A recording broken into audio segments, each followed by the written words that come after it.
A cena é quase cinematográfica. O palco em Des Moines, Iowa, lotado, luzes fortes, milhares de fãs gritando em êxtase. De repente, um objeto voa em direção a Ozzy Osbourne. Ele olha, pega com as mãos e, sem hesitar, morde. Não era um brinquedo de borracha, mas um morcego real. Naquele instante, em 20 de janeiro de 1982, nascia um dos episódios mais chocantes e simbólicos do rock mundial. O que para muitos foi um gesto insano, para outros virou uma espécie de ritual, um momento que selou a imagem de Ozzy como príncipe das trevas, aquele que ousava ir além das fronteiras do palco, mesmo que isso lhe custasse críticas, vacinas contra a raiva e manchetes sensacionalistas. Mas por trás dessa cena havia um homem profundamente humano que transformava dor, revolta e excessos em música. E música que mudaria para sempre a história do rock. Antes de tudo, preciso dizer algo pessoal. Eu sou uma fã de rock desde a adolescência e Ozzy Osbourne sempre foi uma referência para mim. A música dele marcou minha vida e a de milhões de pessoas ao redor do mundo. Por isso, esse episódio é também um tributo pessoal, feito com todo respeito e admiração por quem mudou a história do rock. Eu sou Carla Albuquerque, jornalista investigativa, e você está no IC News, o canal que entrega jornalismo de verdade, com coragem, profundidade e compromisso com a sociedade. Antes de mergulharmos na vida deste ícone, curta esse vídeo, se inscreva no canal, ative o sininho e torne-se um membro para apoiar o jornalismo independente.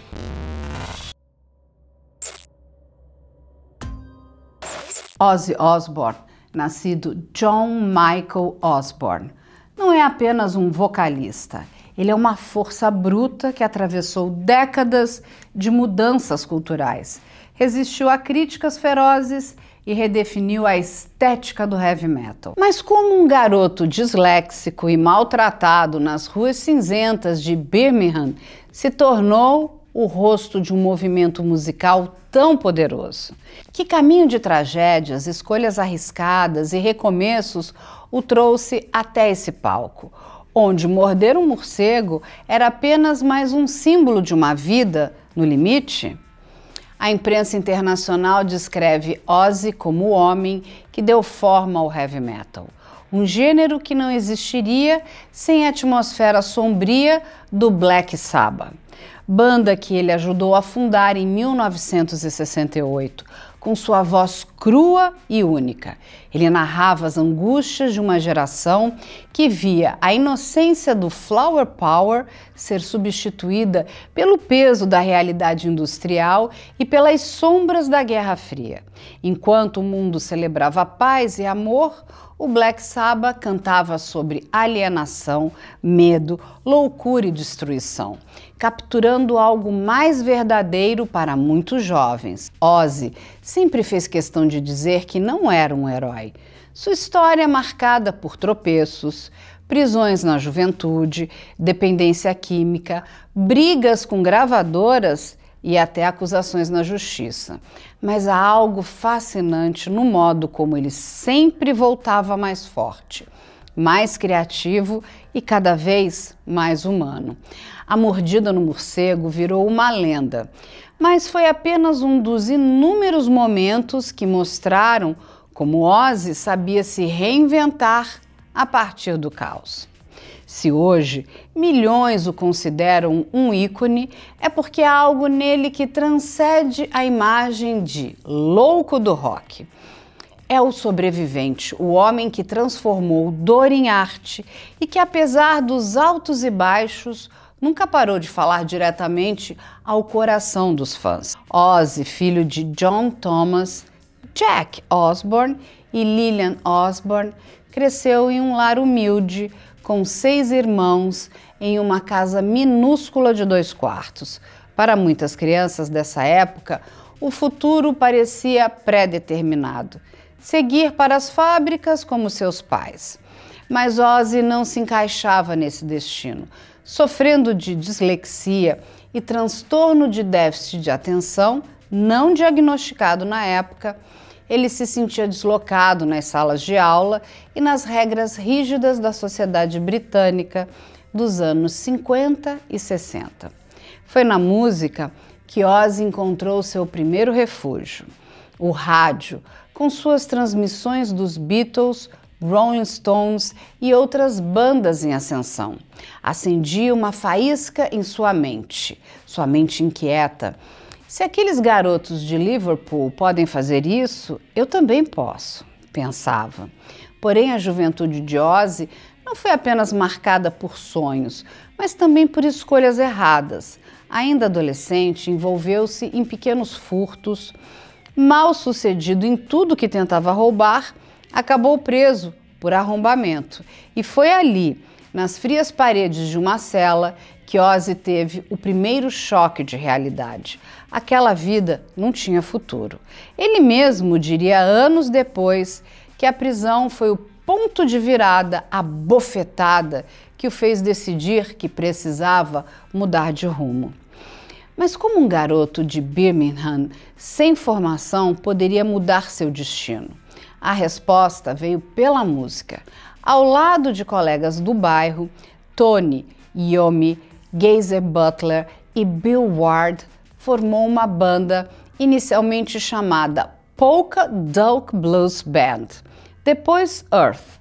A ideia era simples: tocar blues, ganhar uns trocados e escapar da rotina das fábricas. Mas havia algo diferente no som que produziam: a influência do ambiente industrial. Aquele barulho metálico e pesado se infiltrava nas guitarras de Iommi. E Ozzy, com sua voz crua e carregada de emoção, trazia letras sobre alienação, medo e guerra, temas que poucos se atreviam a cantar. Quando descobriram que já existia uma banda chamada Earth, precisaram de um novo nome. A inspiração surgiu do filme de terror Black Sabbath, estrelado por Boris Karloff, e foi quase como uma epifania. Por que não criar músicas que despertassem o mesmo tipo de medo e fascínio que o público sentia nos cinemas? A canção Black Sabbath, com seu riff sinistro e atmosfera sombria, nasceu dessa ideia. Naquele momento, sem saber, eles estavam criando o heavy metal.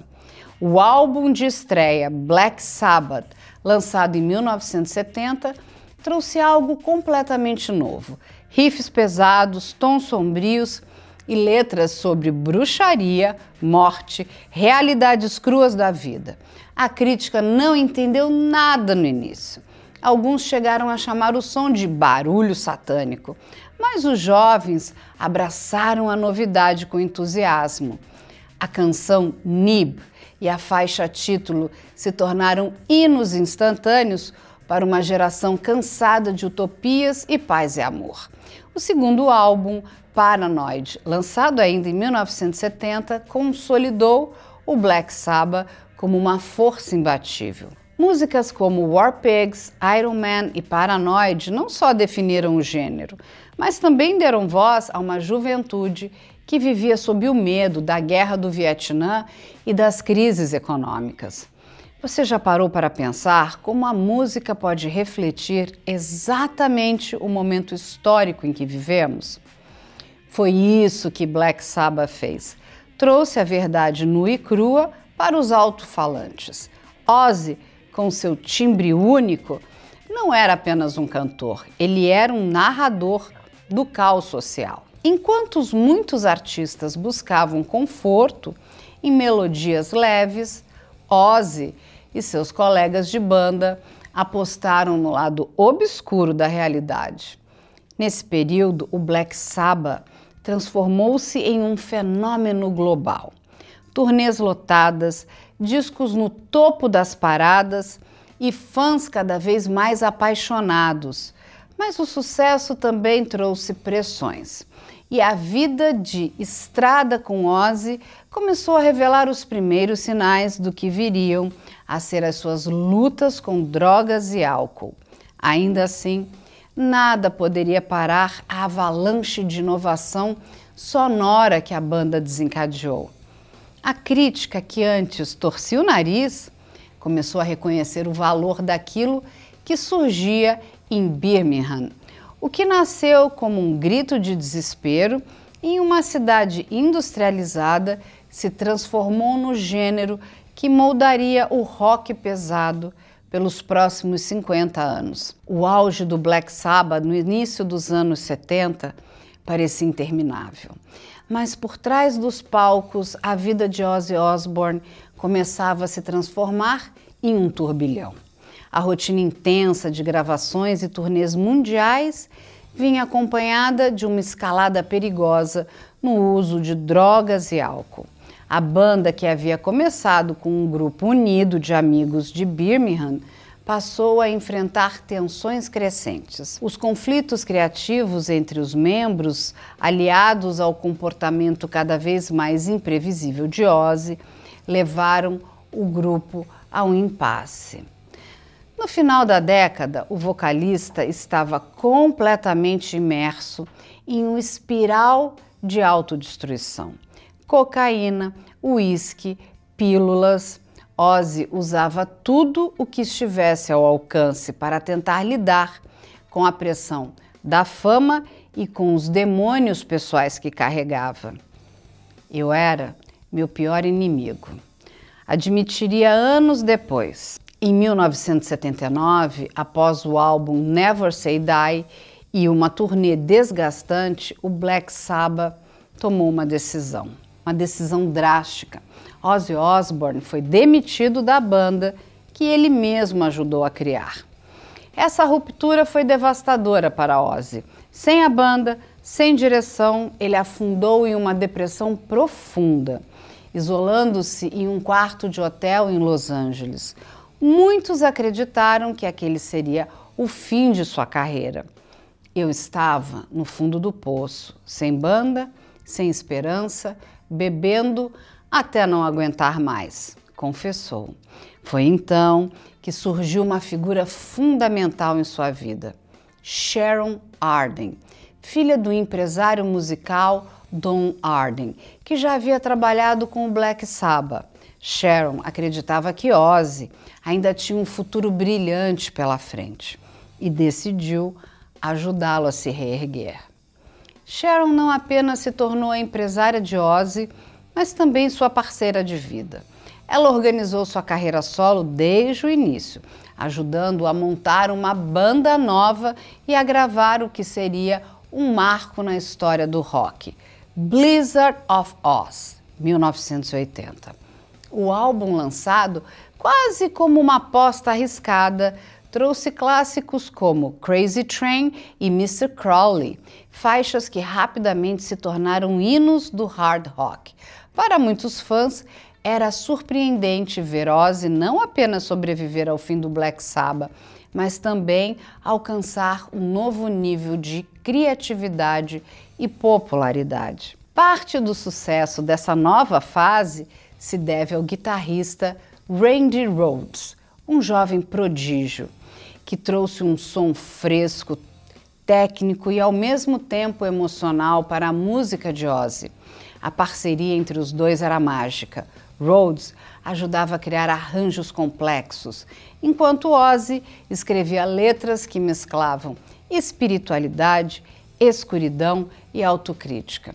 Juntos lançaram também o álbum Diary of Madman, 1981, consolidando Ozzy como uma lenda por direito próprio.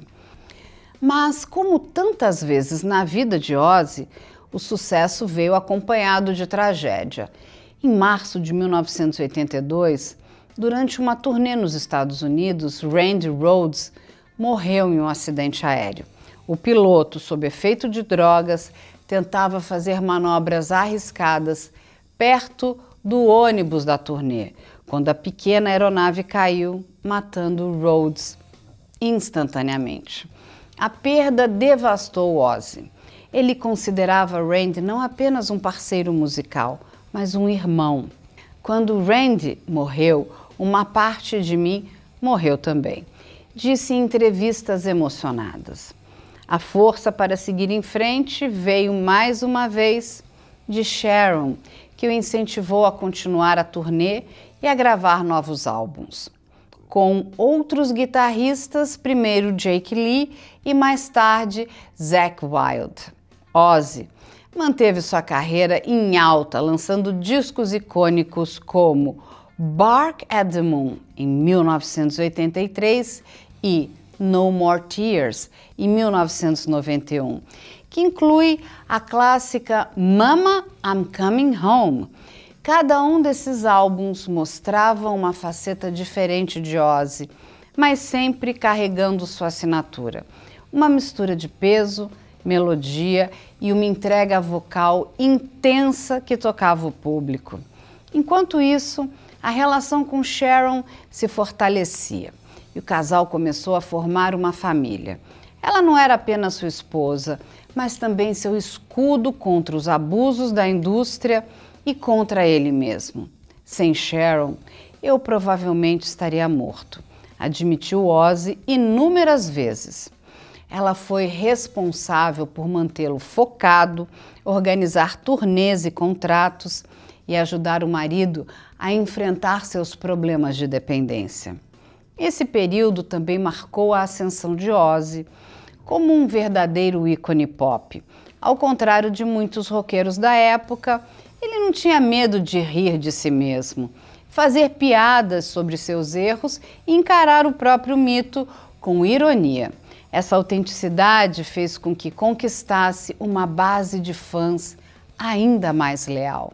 Outra história que alimentou seu mito foi o episódio das pombas na gravadora da CBS. Durante um encontro com executivos, Ozzy, em um estado alterado, surpreendeu a todos ao tirar 2 pombas vivas do bolso e morder suas cabeças, em uma espécie de protesto silencioso contra o que considerava a falta de atenção ao seu trabalho. Para a mídia, isso foi a prova definitiva de que Ozzy estava além de qualquer lógica. Para seus fãs, uma demonstração de ousadia e rejeição às convenções. No entanto, nem todas as controvérsias foram vistas com humor. Em 1986, Ozzy enfrentou um processo judicial movido pelos pais de uma adolescente que havia cometido autoextermínio. A família alegava que a música Suicide Solution continha mensagens subliminares que incitavam o ato. A defesa de Ozzy argumentou que a letra, na verdade, era um alerta contra o consumo de álcool, inspirada na morte trágica de Bon Scott, vocalista do AC/DC. Apesar do arquivamento do caso, o episódio trouxe à tona debates sobre a influência da música no comportamento jovem, colocando Ozzy no centro de uma tempestade midiática. Entre as polêmicas mais graves da vida pessoal de Ozzy está um incidente em 1989, quando, completamente embriagado, ele tentou estrangular Sharon Osbourne. A situação só foi controlada porque Sharon acionou a segurança da casa. O episódio foi seguido de uma internação para reabilitação e um pedido de desculpas público. Sharon, que poderia ter abandonado o casamento, escolheu ficar ao lado dele. Uma decisão que ela mesma classificou como uma mistura de amor e esperança de recuperação. Durante toda essa fase, a defesa de Ozzy, representada por sua equipe e pela própria Sharon, frequentemente alegava que ele era vítima de exageros da mídia e de interpretações distorcidas. Em muitos casos, as versões oficiais negavam as acusações mais extremas ou ressaltavam que fatos estavam fora de contexto. A verdade, no entanto, é que Ozzy vivia em um estado de alta exposição, onde qualquer deslize era amplificado e transformado em manchete. Apesar das quedas, Ozzy continuava a lotar arenas, vender milhões de discos e compor músicas que tocavam profundamente os fãs. Paradoxalmente, era como se seus excessos fora do palco aumentassem a força de sua persona no palco. Nos anos 90 e início dos anos 2000, Ozzy Osbourne mostrou ao mundo um lado que poucos conheciam, o do pai, do marido e do homem que, apesar da fama e das polêmicas, valorizava acima de tudo a família. Ao lado de Sharon Osbourne, que já não era apenas sua empresária, mas também a força que mantinha a casa em ordem, Ozzy começou a se mostrar como alguém que queria ser mais do que uma lenda do rock. Ele queria ser lembrado também como um pai presente e um marido que, apesar dos erros, lutava para se redimir. Seus filhos, Amy, Kelly e Jack, cresceram sob os holofotes e aprenderam a lidar com o fato de que o pai era uma das figuras mais icônicas e controversas do rock. Ozzy tinha um jeito desajeitado, às vezes quase infantil, de se relacionar com eles. Quando The Osbournes, o reality show que acompanhava o dia a dia da família, estreou na MTV em 2002, o mundo viu uma face completamente diferente do príncipe das trevas. Longe dos palcos, Ozzy aparecia andando pela casa, reclamando da bagunça, tentando lidar com os cachorros e gatos, ou simplesmente tentando entender como usar o controle remoto da TV. A imagem do pai atrapalhado e da família excêntrica rapidamente conquistou o público. O reality show se tornou um sucesso estrondoso, alcançando números recordes de audiência para a MTV e transformando os Osbourne em celebridades globais. Ozzy, que havia sido visto durante décadas como uma figura quase demoníaca, passou a ser percebido como um pai amoroso, um homem engraçado e até vulnerável. Esse contraste foi um dos pontos mais marcantes na trajetória de Ozzy.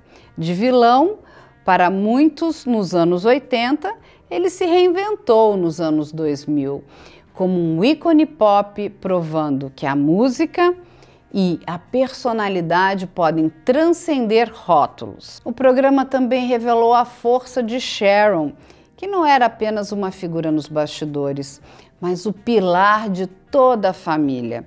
Ela cuidava da carreira de Ozzy, gerenciava os conflitos e ainda enfrentava seus próprios desafios, como a luta contra o câncer em 2002.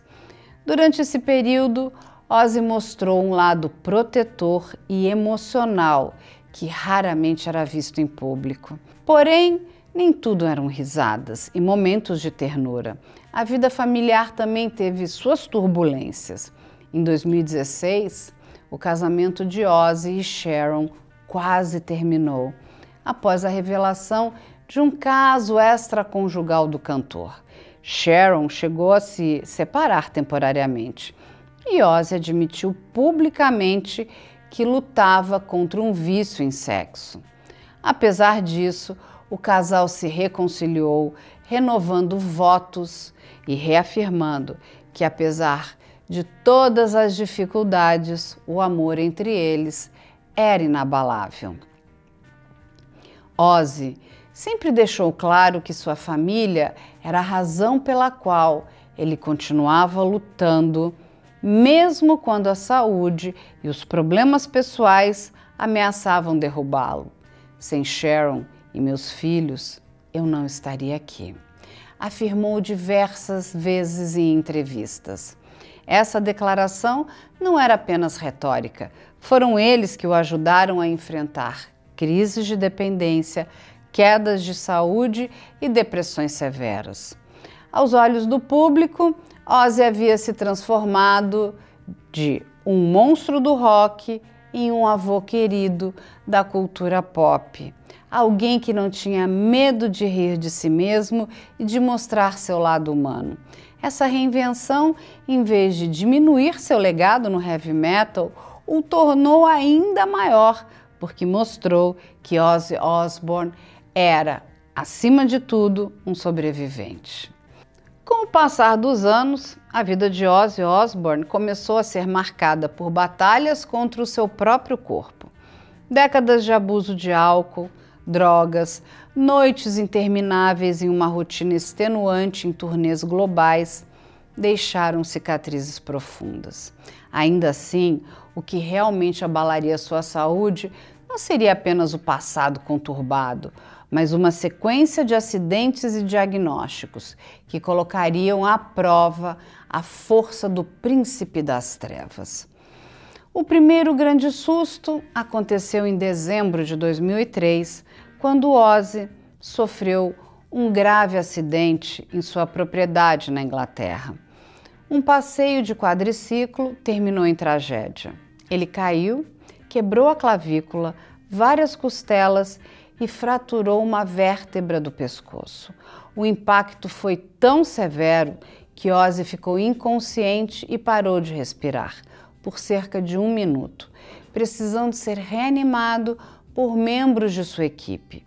As cirurgias foram delicadas e a recuperação longa, mas ele conseguiu voltar, mesmo quando os médicos chegaram a acreditar que ele poderia ficar paralisado. Em 2005, foi diagnosticado com síndrome de Parkin, uma variação genética do mal de Parkinson, que causa tremores e dificuldades motoras. Ainda assim, Ozzy continuava determinado a subir aos palcos. A música é o que me mantém vivo, dizia ele. O tempo, porém, não perdoa. Em 2018, uma infecção grave em sua mão exigiu cirurgias urgentes. E no ano seguinte, um tombo em casa agravou antigas lesões na coluna, resultado do acidente de quadriciclo. O cantor precisou passar por mais procedimentos cirúrgicos, incluindo uma operação na região cervical. As turnês começaram a ser canceladas, algo impensável para alguém que sempre considerou o palco como sua segunda casa. Em janeiro de 2020, durante uma entrevista, Ozzy finalmente revelou ao mundo que havia sido diagnosticado com o mal de Parkinson. Foi um momento emocionante e doloroso.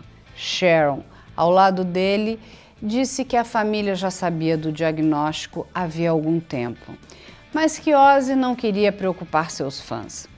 Eu não posso esconder mais. Eu não estou morrendo, mas não consigo mais viver fingindo que está tudo bem, disse Ozzy em um desabafo que comoveu milhões de pessoas. A partir de então, ele se dedicou a tratamentos incluindo terapias experimentais com células-tronco e reabilitação física intensa. Ainda assim, cada aparição pública mostrava um Ozzy mais frágil, mas com a mesma determinação de continuar. Em 2022, surpreendeu o mundo ao subir no palco da cerimônia de encerramento dos Jogos da Commonwealth. Mesmo com limitações, cantou Paranoid ao lado de Tony Iommi, provando que sua voz e presença continuavam intactas, apesar da batalha física. Mas foi em julho de 2025 que o mundo presenciou o momento mais emocionante de sua carreira, o concerto Back to the Beginning, em Birmingham. Esse evento foi planejado como um tributo à sua trajetória, reunindo pela última vez os membros originais do Black Sabbath para uma apresentação histórica. Sentado em um trono ornamentado com morcegos, Ozzy cantou clássicos como Iron Man e War Pigs, com uma intensidade que emocionou os 40 mil presentes. A cada verso era possível sentir que aquele momento era um adeus. Mais do que um evento histórico, o show foi também um ato de generosidade. Todo o valor arrecadado, cerca de 140 milhões de libras, foi doado para instituições como o Birmingham Children's Hospital, Cure Parkinson's e Acorn Children's Hospice. Em um gesto que emocionou ainda mais os fãs, para Ozzy, aquele não era apenas um adeus aos palcos, mas uma forma de transformar o seu legado em algo maior, ajudando causas que estavam profundamente ligadas à sua vida e saúde. "Eu sou o Iron Man", gritou Ozzy, antes de iniciar os acordes finais de Paranoid, levando o público ao delírio. As lágrimas escorriam dos fãs e até dos músicos que dividiam o palco com ele. Aquele show não era apenas uma apresentação, mas um ato de resistência, uma despedida à altura de uma lenda. A imprensa internacional destacou o concerto como um marco. Rolling Stone UK descreveu o momento como o adeus definitivo do homem que inventou um gênero e que agora se despede como um guerreiro vitorioso, cercado pelo amor de seus fãs. Para Ozzy, aquilo não era apenas um show, era um agradecimento ao público que esteve com ele em todos os altos e baixos. Menos de 3 semanas depois, em 22 de julho de 2025, Ozzy Osbourne faleceu, aos 76 anos, cercado por sua família. O anúncio oficial deixou claro: ele partiu em paz, após uma vida marcada por superação, amor e música. As redes sociais foram inundadas de mensagens de artistas e fãs, todos reconhecendo que, com sua partida, um capítulo fundamental da história do rock havia sido encerrada. Você consegue imaginar o rock sem a presença de Ozzy Osbourne? Sua voz, seus gestos, sua coragem e até as suas polêmicas moldaram não apenas um gênero musical, mas uma forma de pensar a arte sem medo, sem limites, com entrega total. A influência de Ozzy é evidente. Bandas como Metallica, Slipknot, Iron Maiden, Guns N' Roses e inúmeras outras reconhecem sua importância.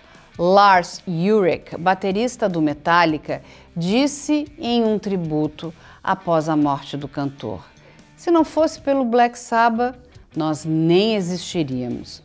Ozzy nos mostrou que é possível transformar dor em algo poderoso e eterno. A imprensa internacional também não poupou elogios. A Rolling Stone definiu Ozzy como o artista que trouxe a sombra para a música, transformando o medo em arte e criando uma identidade única para o heavy metal. A BBC descreveu sua trajetória como a epopeia de um sobrevivente. Alguém que viveu no limite, caiu inúmeras vezes, mas sempre voltou a subir, levando consigo milhões de fãs. Como marido e pai, Ozzy deixou um exemplo de que o amor pode ser um porto seguro, mesmo nas tempestades mais violentas.